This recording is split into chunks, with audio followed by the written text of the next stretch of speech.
আমার ভাইয়ের, আমার বন্ধুরা, আলেমদের কত দাম আল্লাহ রব্বুল আলামিন বলে দিলেন।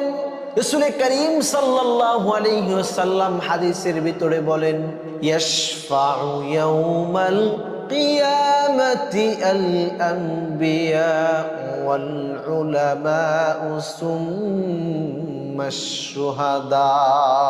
বিশ্বনবী বললেন, সাহাবারা আমার উম্মতের ভালো করে জেনে নাও, হাসরের ময়দানে মাথার হাত উপরে যেদিন সূর্য চলে আসবে, মা তার সন্তানের পরিচয় দিবে না, বাপ তার সন্তানকে চিনবে না। ওই কিয়ামতের কঠিন ময়দানে আল্লাহ রব্বুল আলামিন তিন শ্রেণীর মানুষকে শাফাআত করার সুযোগ দিবে।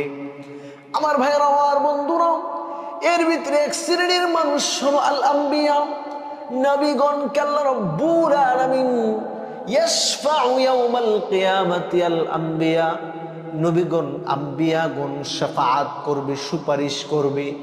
2 নাম্বার ওয়াল উলামা, উলামায়ে কেরামগণ, আলেমগণ শাফাআত করবে, সুপারিশ করবে। 3 নাম্বার ওয়াস শুহাদা, শহীদগণ শাফাআত করবে। আলেমের মর্যাদা, আলেমের দাম আল্লাহ রাব্বুল আলামিনের কাছে কত বেশি। আমার ভাইয়ের, আমার বন্ধুরা, আল্লাহ রাব্বুল আলামিন আলেমদের কেমন দাম দিয়েছে।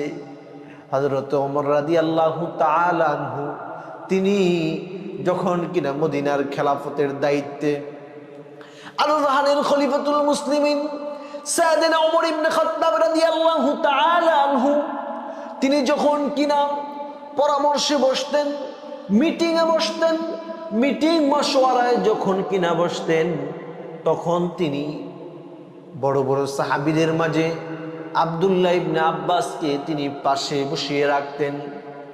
একদিন সাইয়েদনা ওমর রাদিয়াল্লাহু তাআলা আনহুকে প্রশ্ন করলো, ইয়া ওমর, হে ওমর। আব্দুর রহমান ইবনে আউফ বললেন, ওমর, আমাদের এই মুরব্বিদের গোল টেবিলের, মুরব্বিদের টেবিলের মশওয়ারার বৈঠকের ভিতরে বাচ্চা সাহাবী ইবনে আব্বাসকে আপনি কেন বসায় রাখেন? আমার ভাইয়ের, আমার বন্ধুরা, ওমর তখন বলতেছিলেন, আব্দুর রহমান ইবনে আউফ, ভালো করে আপনি শুনে রাখেন, ইবনে আব্বাসকে জন্যই বসিয়ে রাখি। আমরা এখানে যত বড় আলেম হই না কেন, যত বড় আমরা দার্শনিক হই না কেন, রাজনীতিবিদ হই না কেন, আমরা যখন কিনা মশওয়ারা করব, মশওয়ারার ভিতরে যদি কোনো ভুল হয়ে যায়, তাহলে আব্দুল্লাহ ইবনে আব্বাসের মতো বড় আলেম আমাদের লাগাম টেনে ধরে আমাদের ভুলগুলোকে শুধরায় দিবে। সুবহানাল্লাহ। আমার ভাইরা, এই কথাটার মাধ্যমে আপনাদেরকে এটাই বুঝাইতে চাইলাম, আলেমদের শান, আলেমদের মাকামকে কেউ যদি নষ্ট করতে চায়, বুঝতে হবে কিয়ামতের সবচাইতে বড় আলামত কি, বলেন ঠিক কিনা? আমার ভাইয়ের, আমার বন্ধুরা, আলেমদের সম্মান করা, আলেমদের কেমন সম্মান করবেন? বিশ্বনবীর সাহাবীদের ভিতরে সবচাইতে বড় ফকিহ যিনি ছিলেন, ইবনে মাসউদ রাদিয়াল্লাহু তাআলা আনহু, একদিন গাছের উপরে উঠলেন। ইবনে মাসউদ গাছের উপরে উঠলে ইবনে মাসউদের পাও দেখে কিছু সাহাবারা মুস্কি মুস্কি হাসতে লাগলেন। রাসূলুল্লাহ ডেকে বললেন, সাহাবারা, তোমরা কি জন্য হাসলাম? নিশ্চয়ই তোমরা ইবনে মাসউদের চিকুন পাও দেখে তোমরা হাসলাম। সাহাবারা, তোমরা তো জানো না ইবনে মাসউদের পায়ের কেমন ওজন। বিশ্বনবী আল্লাহর হাবিব সাল্লাল্লাহু আলাইহি ওয়াসাল্লাম বললেন, সাহাবারা, মদিনার যেই 6.5 কিলোমিটার লম্বা যে উহুদ পাহাড় মদিনাতে যে অবস্থিত, এই পাহাড়কে যদি এক পাল্লায় যদি দিয়ে দেই, আরেক পাল্লায় যদি আমার সাহাবী ইবনে মাসউদকে যদি আরেক পাল্লায় যদি দেওয়া হয়, 6.5 কিলোমিটার উহুদ পাহাড়ের চাইতে আমার সাহাবী ইবনে মাসউদের পায়ের ওজন আল্লাহর কাছে বেড়ে যাবে। সুবহানাল্লাহ।